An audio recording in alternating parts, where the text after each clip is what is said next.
Hey guys, good morning. It's Virginia Schmidt from Divinity School, and I am here at Flathead Lake, which my friend Nicolas told me yesterday.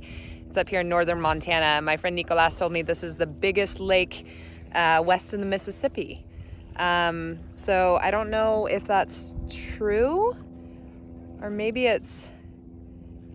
Okay, someone don't quote me on this, but it's a huge lake in Montana up by Glacier National Park that you guys should come check out. I'm gonna show you a little bit more here. It's really beautiful. So it's a natural lake, which is really cool.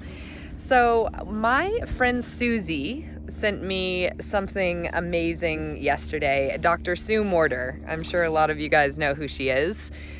Pretty life-changing stuff that she's talking about, and a lot of the stuff that we talk about here together. So what I wanted to talk about that I keep coming back to that has been so amazing, and I will link to Sue's video.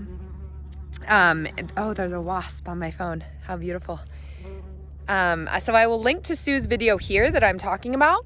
And in this video, something that she talks about, maybe you guys have heard of visualizations like this. I think I probably have, but somehow this is just like next level powerful, the way that she describes it in this video, but it's very simple.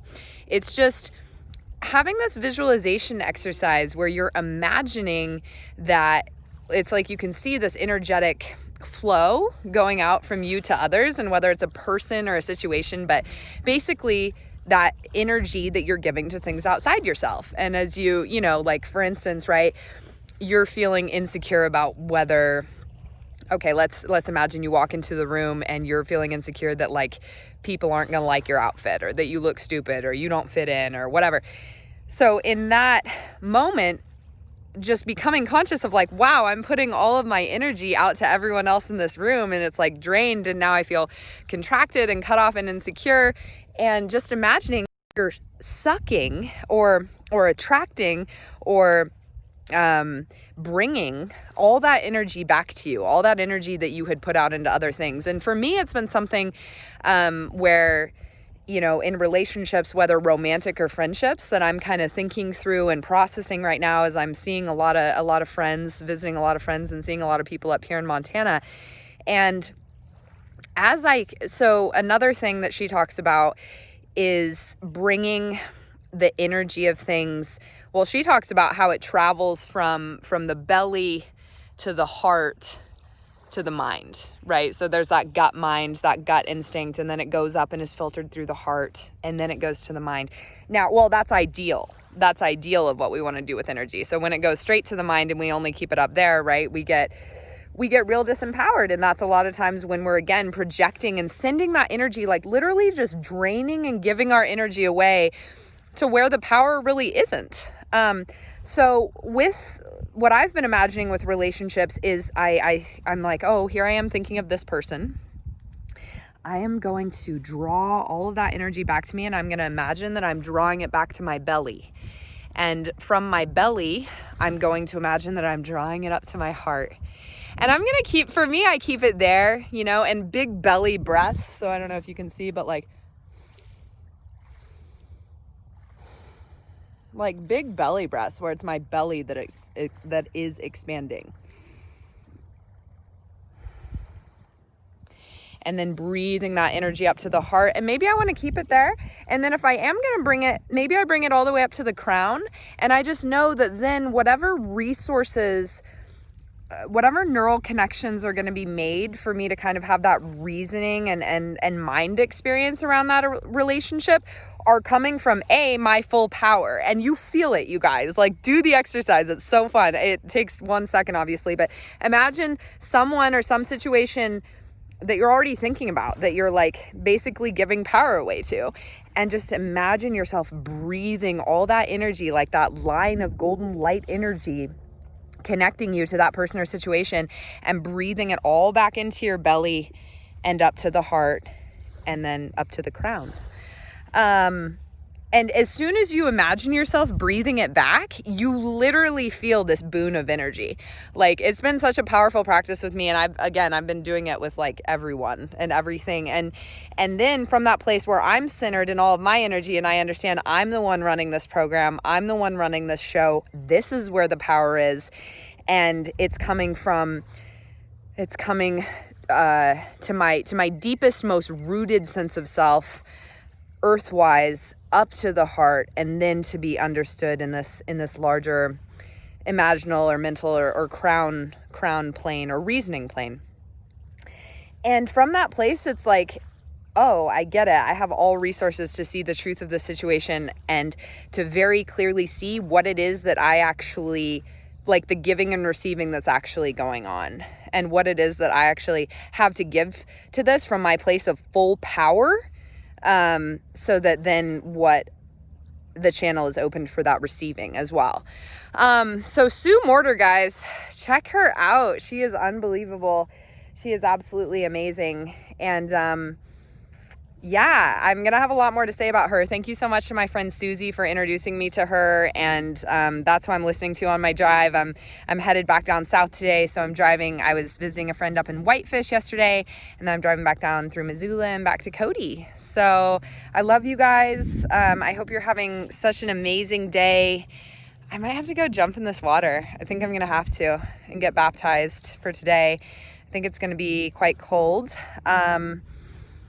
You know, I want to hear from you guys. What's going on? What do you want to hear from me about?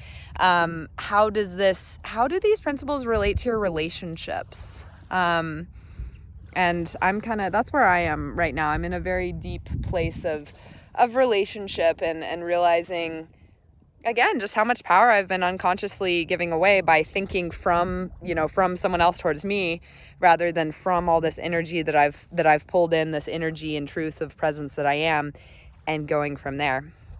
So I love you guys very much. Oh, that's what I was going to say. This could be another video, but I'm just going to mention it to end this one, and maybe I'll do another video on it. But, a good friend of mine shared a really cool podcast, with me called, Third Eye Drops. And I'll put a link to that in the about as well. But the idea with it is that, this interview was with the woman, I can't remember her name, but she wrote a book called The Courage Habit, and it's really good. And so this whole podcast is about courage, but she talks about when we come into courage, there are 4 things that we do. It's a 4-step process to be, and you can do all 4 of them, or you can just do 1 or, 2 or 3. So the 4 steps to coming into courage, which I would of course say, right, is coming to the heart for her, are 1, coming into the body. So doing a body practice. And again, this could be that belly breathing, or it could be meditating, or it could be biking, but like something physical, like to root you, to bring you back into your body and back to us being here on earth. And then number 2 is to listen to and observe the fear, to observe the fear without listening to it. Or you could say to listen to it without buying into it. So whatever fear story is going on, or whatever's keeping you from wanting to come to your heart with and open and be there with the situation. And then number 3 is reframing it, right? Reframing that story in a more empowering way, which I think the heart does that automatically for us. Like, we can just intentionally think, I'd like to reframe this story. I'm going to imagine it at the heart.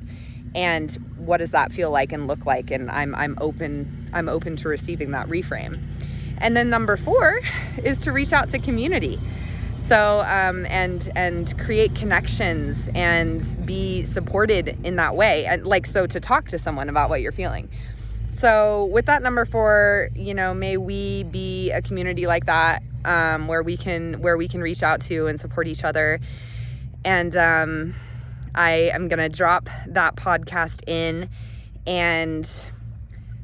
but yeah, I just want to basically tie this up by saying, I think that a big part of this practice is just allowing ourselves to fully feel and receive whatever we're feeling.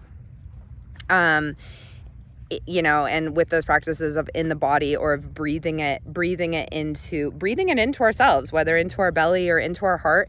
And allowing it to come through us, right? Opening to it and allowing it to pass through us so it doesn't get stuck. And I just feel like all of this really ties together, and with my, just to bring it full circle, with the imagining that you're bringing energy back from places that you've sent it out to, that you've dissipated it in kind of a disempowering way. I think that's also so empowering because it's like you're willing to take that energy and feel the truth of what the situation is and bring it to yourself. So you're not running away from it. Like, you're coming back to that I'm going to bring it into my body, and I'm going to see what's there without buying into it, as I allow my heart to transmute and translate it, and then share that, again, guys, like sharing with others. I dedicate my heart to union on that note. All right. I love you guys. I'm going to go get it. I'm getting hot. Can't wait to hear from you. Mwah.